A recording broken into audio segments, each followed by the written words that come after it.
안녕하세요, 썸머입니다. 오늘은 5월을 맞이하여서 여러분들께 5월 공부법을 알려드리려고 합니다.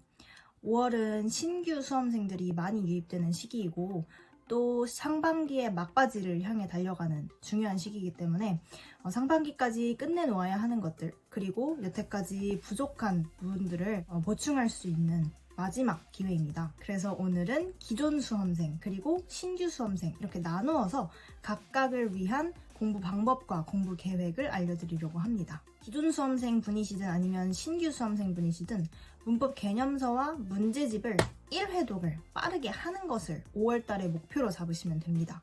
아마 3월달이나 그 이전부터 공부를 시작하신 분들은 1회독을 이미 거의 다 해가는 분들이 있을 수도 있어요. 개념서도 2회독, 그리고 문제집도 2회독 하시는 것을 5월에서부터 6월까지 이 2달 동안의 플랜으로 잡으셔서 공부를 진행하면 되겠습니다. 하지만 1회독을 못하고 있다 하시더라도 괜찮습니다. 처음부터 끝까지 1회독을 빠르게 돌리시는 것을 목표로 해야 합니다. 완벽 암기를 하시려고 1단원에만 한 달을 투자하시는 분들이 있는데 이렇게 되면은 맨 뒤에 있는 단원들 진도를 못 나갈 수도 있어요. 지금 우리의 5월달 목표는 100% 암기가 아니라 완벽한 이해와 60-70% 암기입니다. 나머지 30-40%는 시간이 지나면서 채워지기 때문에 부족한 부분들은 2회독을 하면서 조금씩 채워나가는 겁니다. 문법 문제 풀 때 중요한 부분인데요. 책에다 직접 푸는 것이 아니라 노트에다가 따로 풀고 책에다가 직접 틀린 표시를 하시면 됩니다. 문제집 자체는 새 책으로 두시고 그 똑같은 책으로 2, 3회독까지 할 수 있게끔 해주시면 됩니다. 자, 조금 더 욕심을 내서 이것까지 하면 최고인데요. 틀린 것뿐만이 아니라 맞은 것도 간단하게 정리를 해주시면 좋습니다. 본인이 푼 문제는 문법적으로 완벽하게 설명할 수 있게끔 공부하는 것이 굉장히 좋은 공부 습관이거든요. 자, 두 번째로 기존 수험생인 분들은 문법 마인드맵을 지금 이 시기에 한 번쯤 그려보고 가시는 걸 추천드려요. 여태까지 배워온 문법 개념들을 한번 쑥 정리하는 계기가 됩니다. 빈 종이를 꺼내서 여러분이 한 챕터를 잡고, 예를 들어 투부정사 파트다. 그럼 투부정사라는 문법 개념을 떠올렸을 때 여러분들이 생각하는 가장 중요한 키워드들, 그리고 해석하는 방법, 투부정사의 다양한 용법들 등을 생각나는 대로 써내려 가시면 됩니다. 그러고 나서 직접 개념서를 옆에다 펼쳐보고 내가 쓴 것과 개념서를 비교해보면서 내가 놓친 부분들을 그리고 부족한 부분들을 개념서에서 보고 마인드맵에 채워 넣는 겁니다. 그렇게 하면 한 번 더 복습이 되고 머릿속에 큰 그림이 탁 잡히실 겁니다. 가장 중요한 단어로 넘어갈게요. 단어도요, 여러분, 기존 수험생 분들이든 신규 수험생 분들이든 무조건 처음부터 끝까지 1회독을 하시는 걸 목표로 삼으시면 됩니다. 완벽 암기를 원하셔서 데이 1부터 데이 30 혹은 60까지 있는데 아직도 데이 10에 머물러 계시는 분들이 많아요.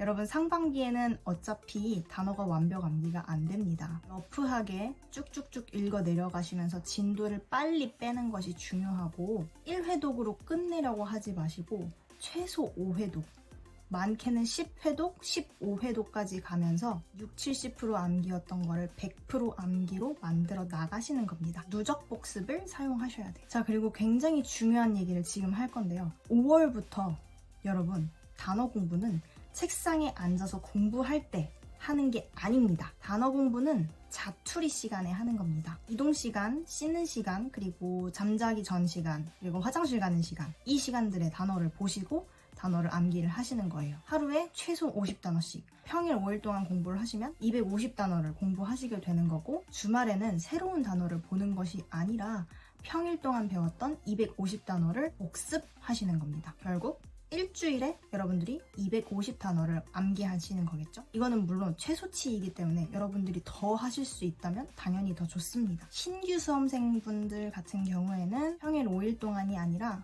하루 더 늘려서 6일 동안 단어를 하루에 50개씩, 그래서 총 300개의 단어를 외우시고 하루만 나머지 6일 동안 외웠던 그 300개의 단어를 복습하시면 됩니다. 그래서 신규 수험생분들은 일주일에 300단어를 암기하시면 됩니다. 우리 마지막 대망의 논리로 가볼게요. 3, 4월 달의 공부는 80-90%가 단어랑 문법이었을 텐데요. 5월은 논리도 챙겨야 합니다. 본격적으로 문제집을 푸셔야 하는데요. 똑똑하게 푸는 방법을 알려드릴게요. 지금은 5월이잖아요. 기존 수험생이든 신규 수험생이든 모두 단어가 아직은 부족한 시기입니다. 그래서 논리 문제를 풀고 싶어도 선지에 있는 단어가 무슨 뜻인지를 몰라서 못 푸는 경우도 많을 거예요. 제가 그랬거든요. 그럴 때는 논리 문제를 풀기 전에 선지부터 보고 선지의 뜻을 사전에 찾아서 뜻을 살짝 써놓고 그 다음에 지문을 읽으면 됩니다. 단어는 말씀드렸다시피 몇 회독 할수록 자연스럽게 보충이 되니까 우리는 지금 논리 문제를 푸는 방법, 그러니까 지문에서 근거를 찾고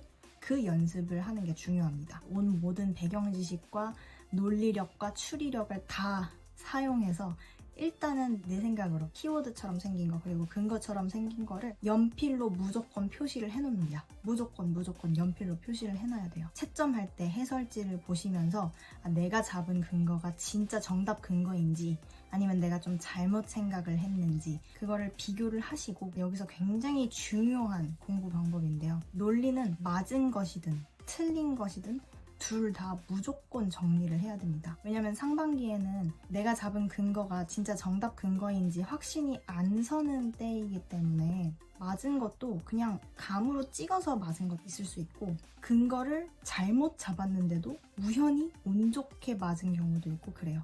그런 걸 지나치다 보면은 논리력을 높이고 그 근거를 찾아내는 감각이 찾아오지 않아요. 그래서 정리하자면 키워드나 근거를 무조건 연필로 동그라미 하면서 푼다.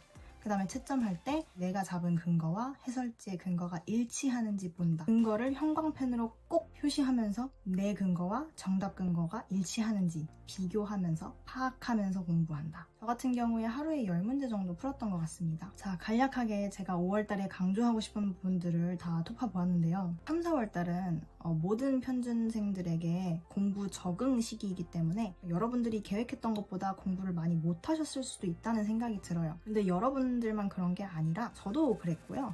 많은 편중생분들이 아마 그러실 거예요. 이제는 5월이잖아요. 지금부터는 기존 준비생이시든 신규 수험생이시든 둘 다 본격적으로 공부 시간을 늘리셔야 하고요. 진도를 팍팍 나가면서 실력을 올리는데 신경을 써야 합니다. 신규 수험생분들은 지금부터가 적응 기간이겠지만 그 적응 기간을 빨리 따라잡을 수 있도록 바쁘게 열심히 살아주시길 바라겠습니다. 제가 오늘 강조드린 부분만 잘 지키시면은 상반기에 모든 목표를 끝내고 하반기에 문제없이 들어가실 수 있을 겁니다. 더 질문이나 혹은 컨텐츠에 대해 의견이 있으시면 댓글로 많이 달아주시고 혹은 인스타 DM으로 문의를 주셔도 됩니다. 5월 공부 화이팅입니다.